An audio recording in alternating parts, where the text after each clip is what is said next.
दुर्ग police टहल सीमावर्ती इलाका में जांच के दौरान आज एक ट्रक से भारी मात्रा में रखे गए चादर बरामद करे गए है। ये मामला में नगर पुलिस अधीक्षक मणिशंकर चंद्रा बताई कि निर्वाचन आयोग के निर्देश के मुताबिक सीमावर्ती इलाका में आने वाला बाहर की कोई भी गाड़ी की जाँच करना जरूरी है। अब तक के जाँच के दौरान अलग अलग गाड़ी से नकद रुपया, आभूषण, गहना, कीमती सामान और विस्फोटक सामान भी जब्त करे जा चुके हैं।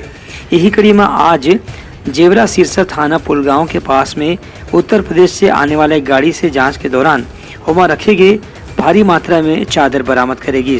ड्राइवर से पूछताछ जब करेगी तो है चादर की कोई बिल या दस्तावेज दिखाए में असफल रही से पुलिस मामला दर्ज करके कार्रवाई शुरू कर दी है।